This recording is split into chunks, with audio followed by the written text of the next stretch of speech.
Terima kasih. Shalom. Terima kasih. Saya mohon maaf datang terlambat karena tadi dari Balai Kota diundang untuk hadir bertemu dengan Gubernur DKI Jakarta Pak Ahok. Dari situ harus ada meeting lagi buat acara Bank Republik Indonesia di Ternate. Terus harus ke sini. Dari alur sananya lancar-lancar aja nyampe ke Danau Sunter kagak gerak. Mau kabur serba salah, nggak ada ojek, nggak mau kabur macet, tapi puji Tuhan yang penting saya tiba di sini. Hari ini dari tragedi menjadi tawa. Saya jualan koran di Tugu Tani. Saya nggak pernah malu coy, muka mendukung. Sekarang mau tanya, tukang kayu sama nelayan nyari ikan jagoan siapa? Jagoan nelayan. Oleh sebab itu Petrus protes. Tapi saya baca Alkitab udah 18 kali. Semuanya sama kalimatnya. Tidak titik tetapi koma. Tetapi karena engkau yang menyuruhnya, maka aku akan melakukannya. Ada kata karena engkau yang menyuruhnya, berarti ketaatan tersebut membuat Petrus diberkati. Di saat dia tarik jalannya, penuh kurang. Penuh. Jadi sejujurnya bukan soal jumlah uangmu. Ketaatanmu lah yang membuat Tuhan memberkati engkau. Amin. Amin. Uang perpuluhan yang Anda kasih harus bawanya ke gereja Tuhan. Karena Maliaki 3 minta dibawa ke rumah Tuhan. Dan Alkitab berkata ujilah aku. Dari situ saya boleh jujur sampai saat ini udah 4 tahun stand up comedy ada di Indonesia. Saya masih bertengger sebagai salah satu stand up comedy di Indonesia. Sampai sekarang saya masih laris manis. Besok saya ada manggung 10 menit 25 juta. Serius. Anda pikir stand up comedy 1 jam cuma 2 juta? Tidak coy. 10 menit 25 juta. Dan harus bayar perpuluhan. Bagaimana saya bayarnya supaya nggak sakit hati? Setiap kali dapat langsung transfer. Jangan dikumpul. Lu kumpul per bulan pindah agama. Serius. Kenapa saya bayarnya setiap kali dapat? Karena saya mengikuti Ratu Esther. Ratu Esther setiap dikasih duit oleh rajanya selalu dititipkan ke Mordekai untuk bawa ke bait Allah. Naomi dan Ruth juga melakukan yang sama. Rahel juga melakukan yang sama. Setiap mendapatkan duit dari suaminya langsung dia potong dibawa ke rumah Tuhan. Itu menurut Mongol lebih bagus daripada kita nggak ngasih. Kenapa harus ada perpuluhan? Karena buat bayarin AC, pemain musik, ya kan, bayar pembicara. Gak mungkin pendeta datang khotbah Anda bayar pakai Tuhan Yesus memberkati. Iya kan, ya enggak Pak? Gak mungkin Anda ajak panggil siapa gitu, contohlah Mongol. Orang nanya, lu kalau diundang gereja bayar enggak? Bayar. Gua kalau gak dibayar gua teriak GBU. Gua butuh uang Pak. Loh kok Pak Mongol begitu? Ya iyalah saya masuk jalan tol nggak pakai gambar Tuhan Yesus sama Bunda Maria kan? Pak, nggak diterima, yang diterima Soekarno Hatta. Jadi orang nanya, lu harus dibayar, saya mau dibayar. Tetapi satu-satunya artis Indonesia kalau Anda boleh cek yang tidak punya red untuk diundang ke gereja. Sayalah. Jadi lu mau ngasih berapa gue terima. Kenapa? Karena saya udah punya duit, tapi mengajarkan Anda untuk memberi apa yang menjadi bagian dari hambanya. Saya juga evangelis. Saya dari Departemen Agama dapatnya. 2 tahun lagi saya pendeta penuh. Orang tanya, lu mesti buka gereja Ngol? Aduh susah, muka gak ngedukung. Muka saya gak mendukung kalau jadi gembala sidang. Masa nanti jadi gereja copet di Indonesia? Lu kan gak enak. Gak enak. Kalau untuk jadi pendeta kan butuh muka yang, ya kan, aura hambanya. Kalau gue jadi aduh Bapak di sorga, kacau gereja, serius. Yang ada tiap hari ngakak semuanya. Karena saya orangnya Dulu saya nggak pernah bisa ngomong sama orang. Tapi setelah saya melihat stand up komedi, saya 1 kali manggung terus dapat duit 4 juta, setengah bingung. Hah? 4 juta 10 menit? Saya pelajari stand up dengan cara sendiri. Dan puji Tuhan sampai sekarang masih laris. Film saya baru habis tayang, sekarang masih ada bioskop. Baru 2 minggu udah 1,5 juta penonton. Berarti kan udah tahu bonusnya berapa. Langsung bayar per puluhan, jangan dikumpul. Sakit hati kalau dikumpul. Terus orang nanya, Ngol selama jadi artis apa yang lu bisa lakukan? Saya boleh jujur, semua yang hadir hari ini, Anda ingin jadi seorang entertainer, semua orang pasti bisa. Tetapi satu hal yang Anda harus ingat adalah kapasitas Anda udah cukup belum? Saya melewati fase saudara bisa jadi seperti sekarang. Saya harus tidur di pinggir jalan. Saya pernah 9 hari nggak makan, saksi hidupnya masih banyak. Saya tidur di emperan toko di Sarina Tamrin. Terus orang nanya, sekarang lu jadi begini kok bisa, Ngol? Dari awal saya masuk Jakarta, saya tidak pernah keluarin kata bersungut-sungut di hadapan Tuhan. Jadi setiap saya kalau jalan, dulu pas dikeluarin dari Tanjung Priok karena batal sekolah pendeta, saya dikasih duit 100 ribu, duitnya masih ada di rumah. Kemarin sempat diliput oleh salah satu media. Dengan modal 100 ribu saya tidur di pinggir jalan.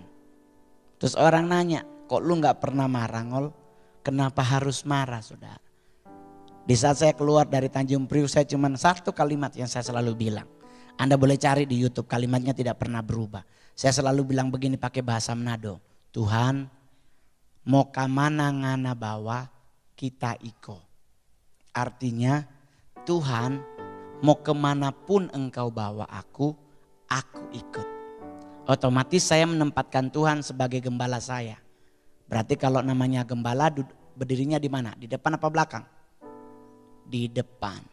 Kalau dia yang bawa kita, nggak mungkin dia bawa saya ke tanah yang gersang. Karena Alkitab berkata dia akan membawa kita ke air yang tenang. Dan sama juga dengan pemimpin gereja saudara. Gak mungkin membawa saudara ke hal-hal yang tidak benar.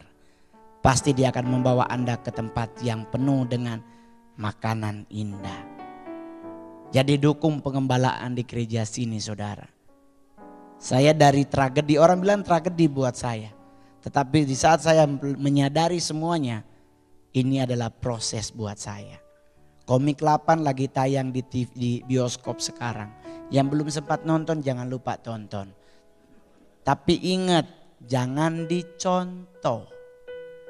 Saya pakai rok soalnya. Saya pakai rok segini, sepatu boots. Kayak bencong bener. Orang nanya, kok lu mau, Ngol? Duitnya, Pak. Saya akan melakukan apapun yang penting duitnya. Terus orang nanya, Ngol kalau lu ditawarin iklan ngerokok boleh enggak? Saya tidak akan pernah mau yang namanya rokok. Karena buat saya rokok itu sesuatu yang keji di mata Tuhan. Jadi kalau orang bilang, wah Ngol sorry Ngol, ngerokok boleh enggak? Kita kan sering nanya ke banyak gereja yang karismatik. Merokok boleh tidak menurut Alkitab? Oh orang bilang, oh ayatnya kan karena tubuhmu adalah bait Allah. Jadi jangan rusak dengan merokok. Lah terus nonton bokep enggak. Rusak juga kan. Tetapi kenapa merokok? Enggak boleh karena ada ayatnya. Di Alkitab dibilang begini, siapa yang mengeluarkan asap dari mulutnya, kekejian di mataku. Tuh. Siapa yang mengeluarkan asap dari mulutnya, kekejian di mataku. Sekarang mau nanya, ngerokok ngeluarin asap dari mana? Dari mulut kan? Otomatis keji nggak di mata Tuhan? Keji. Saya pelayanan di salah satu gereja Protestan, orangnya langsung ngomong, oh berarti saya tetap ngerokok Pak Mongol, tapi nanti asapnya saya telan. Ya udah terserah lu. Dia ngerosok, asapnya ditelan coy, nanti ngeluarin lu. Udah dibilang. Tapi satu hal yang pasti adalah semua terjadi sesuai dengan rencana Tuhan. Sampai sekarang puji Tuhan saya masih bertahan sebagai anak Tuhan. Saya tidak dugem, saya tidak merokok, saya tidak pernah nongkrong sesama artis. Karena nongkrong sesama artis bikin sakit hati. Karena saya pernah terjebak sekali nongkrong sama-sama artis, kita datang pakai Innova. Temen nanya, lu pakai mobil apa Ngol? Innova. Bunyi artisnya. Hah? Gila, stand up komedi termahal masa pakai mobil Innova? Beli dong mobil sport. Nih pelawak ini dia beli ini, dia beli Porsche, ini beli ini. Kok lu masih Innova? Dipancing Manadonya coy. Oh iya, mari coba berangkat. Berangkat beli Ferrari. Saya beli Ferrari DP 518 juta. Sampai rumah bawa bon Ferrari. Anak saya nanya, papi beli apa? Mobil Michael Schumacher. Bu, anak saya lompat-lompat sampai loncat-loncat. Pokoknya seneng banget beli. Pas abis lompat-lompat dia nanya, emang papi tahu bawa mobil? Meninggal langsung. Beli mobil sport, gak tahu bawa mobil. Bayangin saya gak tahu bawa mobil Pak. Saya kemana-mana pakai sopir. Bayangkan beli Ferrari disopirin. Mau gimana coy kan? Mau dibatalin pembelian gak boleh. Barang yang diinden kalau kita batalin duitnya angus. Berarti saya ganti mobil Ferrari, saya beli Range Rover putih. Mobilnya belum datang, saya tanya pajaknya berapa. Ternyata seharga 1 Pajero. Gua langsung bilang gak jadi.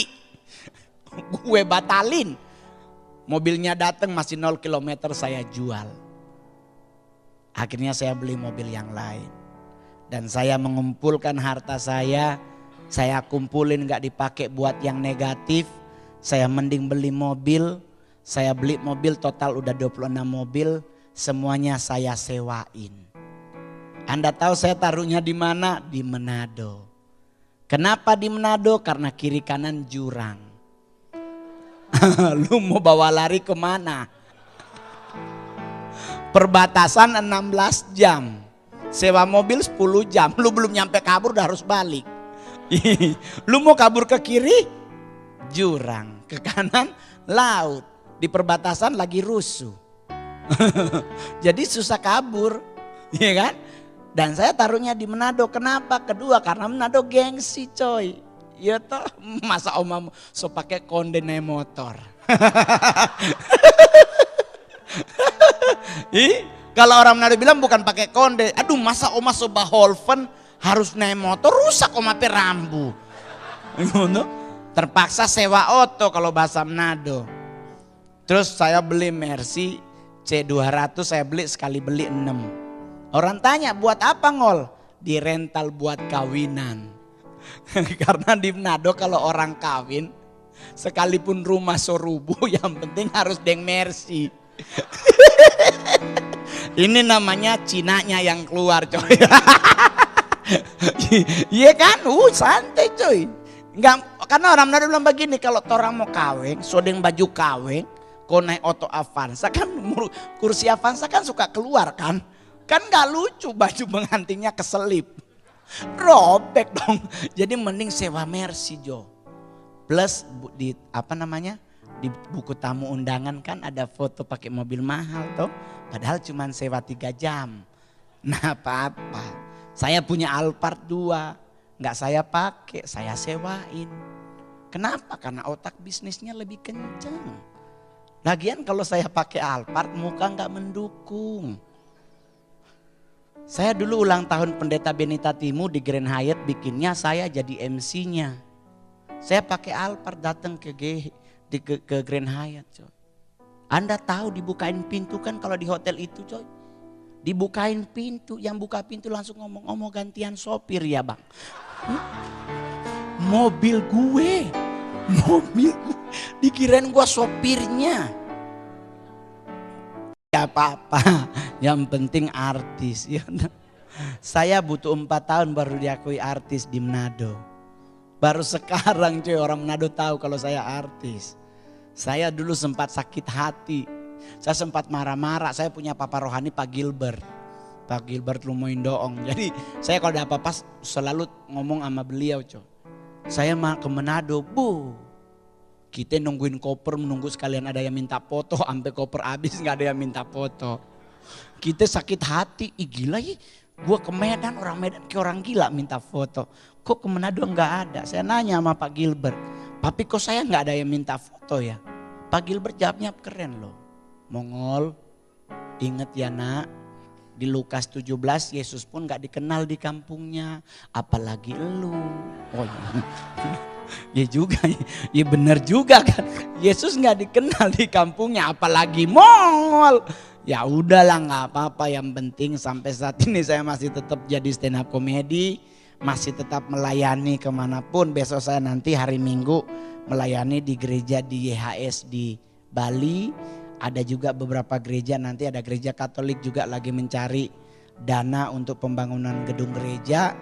Saya selalu siap membantu karena saya selalu berpikir bahwa saya udah jadi artis, udah lebih dari cukup. Jadi kalau buat ke gereja saya tidak mau hitung-hitungan karena saya takut kalau Tuhan hitung apa yang dia beri buat saya. Otomatis saya ngutang banyak. Dan buat semua yang hadir hari ini, buat oma-oma, opa-opa, tolong jangan dicat rambutnya. Biarkanlah rambut putih Anda tetap terlihat. Karena kitab Yesaya berkata, sampai masa putih rambutmu aku menggendong engkau. Jadi kalau sampai rambutnya diitemin sama Tuhan gak digendong. Dilepeh ini bukan dia, bukan, setahu gua dia hitam. Jadi jangan dicat. Buat oma-oma, saya lihat ada beberapa oma-oma yang masih luar biasa, masih ke gereja. Saya punya mama, saya punya papa, punya mama, ama saya manggilnya. Beliau meninggal umur 106 10 hari. Beliau meninggal bukan di kamar tapi di dapur karena pelit. Jadi ama saya orang China feodal. Jadi Cina yang besar zaman Belanda dan berdarah bangsawan. Jadi agak feodalisme. Jadi kalau datang bertamu nggak ditanya dari mana, ditanya marga apa. Seknya apa? Owang, duduk di atas. Lu seknya apa? Lu di lantai. Jadi seorang ibu nenek-nenek yang masih bangga dengan kebangsawanannya.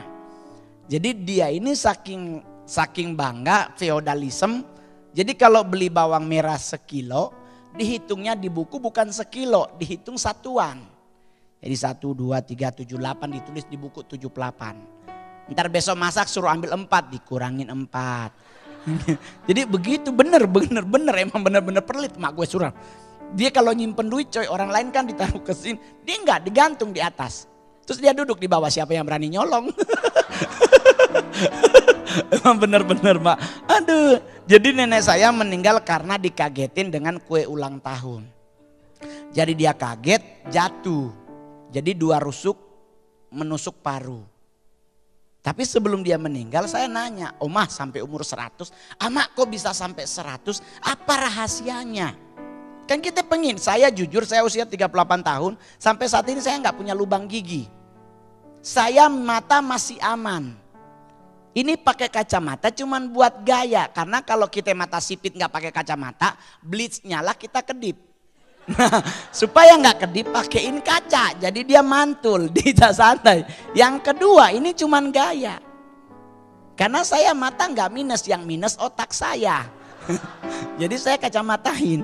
Jadi ini detik-detik terakhir. Jadi sama saya dia bilang begini, tanggal 9 November 1912 sama saya masuk petak 9, ditolong oleh Marganyo.